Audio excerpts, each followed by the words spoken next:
Pursuant to order, I now call Senator Whitaker to make her first speech and ask senators that the usual courtesies be extended to her. I call Senator Whitaker. Hear, hear. Thank you, President. Congratulations on your re-election.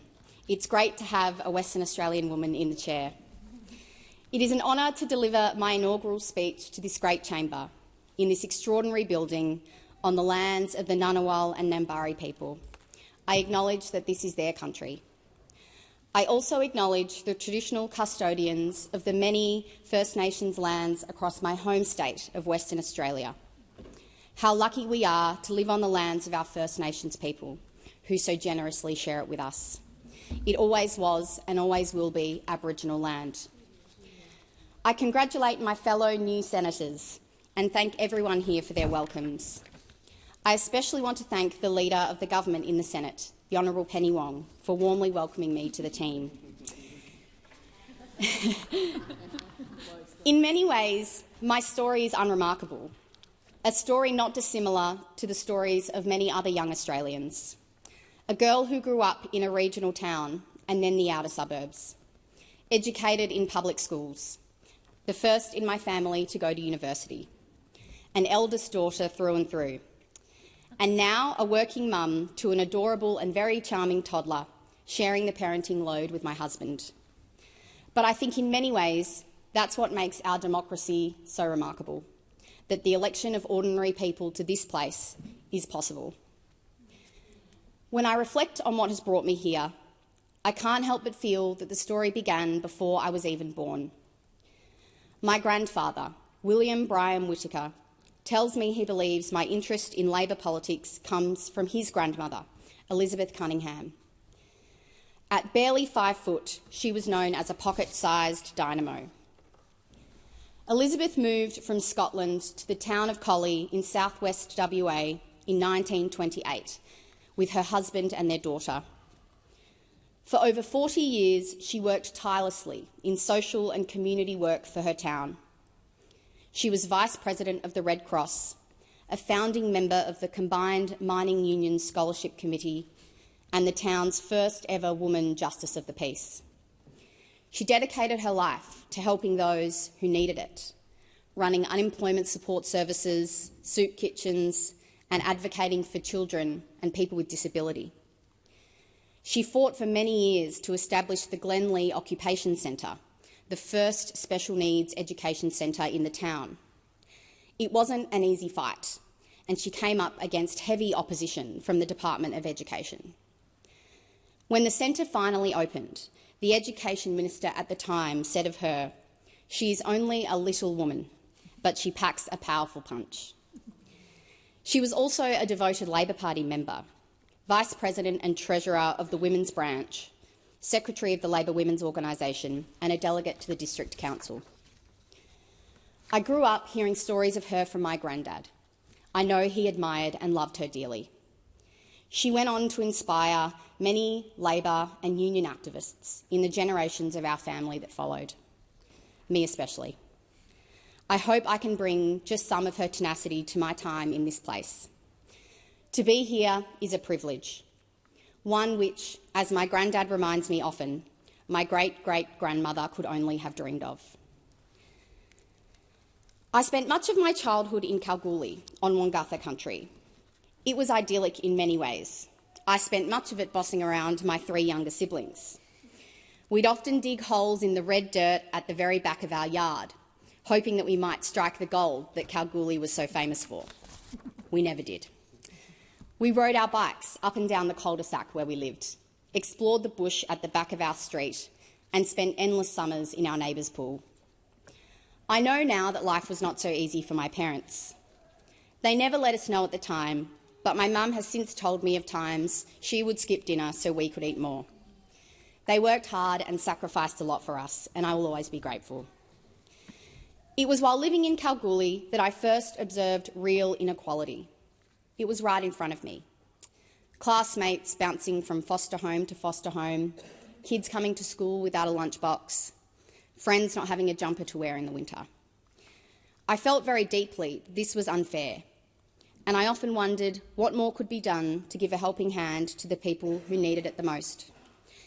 It's these early observations that drew me to the great Australian Labor Party, the party dedicated to economic justice, the party that has fought for and delivered it under successive Labor governments, the party that started Medicare so that it's your Medicare card, not your credit card, that determines the healthcare you receive, the party that built our social security system so that when people can't work, they can get by, the party that is invested in public education so that every kid can go to a great school, regardless of their circumstances. When I was 10, my family took a road trip across the Nullarbor. I could talk for days about this trip. It's filled with some of my greatest childhood memories. My little brother carting around his toy whippersnipper everywhere we went. My sister and I forcing our grandparents to listen to High Five in the car for hours on end. And my very, very trendy, bright orange, three-quarter zip-off pants. But there's one moment that feels especially relevant today. When we got here, to Canberra, I was desperate to visit Parliament House. None of my siblings were particularly interested, and so stayed behind with our grandparents at the caravan park, while Mum, Dad and I came here. I was awestruck. I remember thinking to myself, this is the place where change can happen. The people in this building can make a difference. I hope I never lose that feeling, that I never stop being awestruck by this building, that I always appreciate not only its beauty, but the significance of the work we do here and the potential of what we can achieve as representatives and as legislators. Shortly after that trip, we left Kalgoorlie and moved to Perth's southern suburbs in the city of Rockingham. My high school experience was a little unusual. Comet Bay College was a brand new school, and I was part of the first 300-odd student cohort. We never had students older than us. It was there that my love of politics really blossomed. One of my teachers, Mrs. McPherson, saw my interest and turned it into something real. She introduced me to my then local Member of Parliament and now Minister in the WA Government, the Honourable Paul Papalia. To Paul, thank you for giving me my first real glimpse into the Labor Party. My time at Comet Bay is filled with brilliant memories, and I'm so proud to have been the first head girl and the first in line to graduate from the school in 2010. It felt like an obvious choice to go on to study law at the University of Western Australia, so I was thrilled when I was accepted. But to be honest, I struggled at university. I was the only student from my school to go to UWA. I had few friends. The trip in each day was long, 3 buses and a train. And I had gone from being a big fish in a small pond to a tiny fish in a giant pond. I ended up horribly depressed and I dropped out. It was then that I applied for the Labor Movement internship run out of the office of former Senator, then Leader of the Government, the Honourable Chris Evans. From the very first day, I knew I had found my home in the Labor movement. To Chris, thank you for taking a chance on me all those years ago, for welcoming me as one of the Chris Evans kids, and for setting me on this path. Shortly after, I found my political family in the Australian Manufacturing Workers Union when Steve McCartney offered me the job of my dreams. He took a chance on me, a very young, very inexperienced, but very keen campaigner with a passion for justice and a fire in the belly. Steve, you have backed me in every day since then, and without you, I would not be here. Thank you. It's safe to say that my time as an organiser at the AMWU was a steep learning curve. Organising in new shops is hard, and it was slow progress. But it taught me how to be an advocate, how to organise, and the power of collective action. It opened my eyes to some of the frankly quite evil stuff that goes on in small workshops to vulnerable workers with no union representation. I worked with migrant women, highly educated and exceptionally talented, working in labs where their skills weren't recognised, their contribution was undervalued, and where they were often bullied relentlessly by their male bosses. On one of my first days on the job, I sat with 2 women in the lunchroom. They told me they both had master's degrees. One of them had a PhD. They were doing highly technical scientific work, but were on terribly low wages. Together, we fought for their first ever union agreement and got them on the path to have their skills recognised at work. It showed me the power in that quiet, hard work of union advocacy, the type that doesn't often grab the media or the public's attention, but that happens in workplaces right across the country every day. That element of union work is so often overlooked, but really it's where most of the change happens. Slowly, quietly, bit by bit. It's this approach to achieving change that I hope to bring here in this place. The AMWU believes that unionism is not just about representing members in their workplaces, although they do that very well, but for making a difference in the community, standing up for those most marginalised and being a part of the political conversation. The WA branch lives these values every day through their charity, community and party work. It's a union that has led the way on progressive social change and a union bold on economic policy. It's these values, this agenda, that I will fight for every day in this place. My union has long been campaigning to restore Australia's manufacturing industry. I'm so proud that the Albanese government has a bold plan on manufacturing, a commitment to a future made in Australia. Ships, solar panels, batteries, wind turbines, we can make it all here and more. I believe our country is better when government comes to the table and invests in the industries we need and doesn't just leave it to chance. It's better for workers, it's better for communities, and it's better for business. I was elected as Assistant Secretary of WA Labor in 2018 and then State Secretary in 2022. I am proud to have been the first woman to serve as State Secretary of WA Labor, joining only a small number of women party officials ever to be elected around the country, a club that includes my dear friends Jules Campbell, the new member for Moreton, and Kate Flanders. It's perhaps not a coincidence that Queenslanders and the Western Australians lead the way. You have both been an important support to me. Thank you. The Labor Party has given me so much, every opportunity, more than I will ever be able to repay. To the members and volunteers of the WA branch, with whom I've had the pleasure of working alongside and winning alongside for many years, you make winning elections possible. Thank you. To the unions affiliated to WA Labor, thank you for your support of me, both as State Secretary and now. Our party is built on the foundations of union members, and I will always be a champion for your members in this place. We've had a period of unprecedented success at WA Labor, the two largest majorities of any state government in WA history, and the largest ever WA Labor contingent to the federal ALP caucus, a record we set in 2022 and then broke again in May. These were, of course, extremely proud moments. It was particularly special to work alongside Premier Roger Cook, who gave me my first ever relief electorate officer job in his office, and see Western Australians give him the credit he deserves for his leadership. But it's not just the election wins that I'm proud of. We grew our women's membership from 36% to 45% in my time at party office, the highest of any ALP branch in the country. It didn't happen by chance. We knew that our membership must better reflect the community, and we worked for it. Supporting women in their political activism and getting more women elected to Parliament has been a driving force behind my work as a party official and will continue to be here. In my time at WA Labor, we saw our state and federal caucuses grow to and exceed 50% women.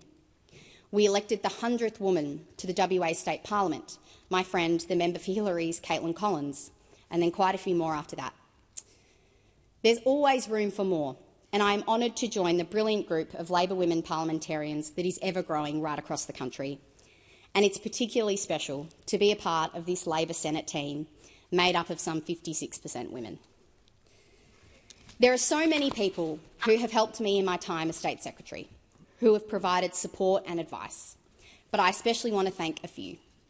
Paul Erickson, Jen Light, Bill Johnston, Patrick Gorman, the member for Perth, the Honourable Amber Jade Sanderson, Minister in the WA Government, Mark Reid, Luke Clark, Darren Moss, David Talbot, Rosa Satil, Ben Hubbard, Michael Cooney, James Booth, Rebecca Tompkinson, Faz Pollard, Stephen Meyer, Kevin Brown, John Peary, Masood Absar. Thank you all. I've worked alongside so many wonderful team members at Party Office over the years. Thank you to all of you for our dedication to our great party.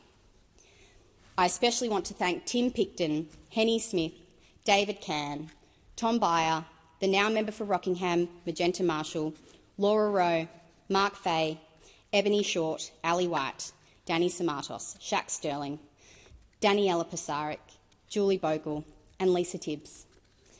You are all brilliant, hard-working and endlessly loyal. And an especially big thank you to the 3 now former Party Office stars that have taken the leap and joined me on this next adventure. Brock Oswald, Shudia Forgal and Lexi Moore. I'm very lucky to have you on my team. To Lauren Cayoon, the now Honourable Lauren Cayoon MLC, thank you for being there every day on the wild ride that is being a party official. I wish Mark Reid and Adelaide Kidson all the best as they take on the leadership of the mighty WA branch. I live now in Belia, in the city of Coburn, with my husband David, who also happens to be the local state member of Parliament, and our son William. Belia is a Noongar word meaning river or water running through. It's an apt description of our part of the world, surrounded by lakes, wetlands and a stunning coastline. It's a place we are lucky to call home. It's also home to the world-class defence and industrial hub on the Henderson Strip, a place that has an important role to play in the future of our country, a place at the centre of the Albanese government's agenda. This focus brings so much opportunity right on our doorstep. The opportunity to be at the heart of our nation's strategic defence future and to support security and stability in our region. The Albanese government sees this potential and is investing in it. There will be billions of dollars invested into the precinct and thousands of jobs created over the next decade. With those opportunities, of course, come challenges: critical infrastructure, skills, housing, accommodating the defence and non-defence industries on the Strip. But these are challenges we are well equipped to tackle, and I look forward to being a part of that work in my time here. I know that under the leadership of our Prime Minister and the Deputy Prime Minister, Labor will continue its legacy as the true party of Australia's national defence. Of course, it's not just defence where Western Australia pulls its weight. In 2 other ways, we well and truly bat above average: the strength of our economy and the beauty of our natural environment. For a long time, the WA economy has powered the nation. It is strong and it is resilient. In the years ahead, WA's role in the national economy will become even more important.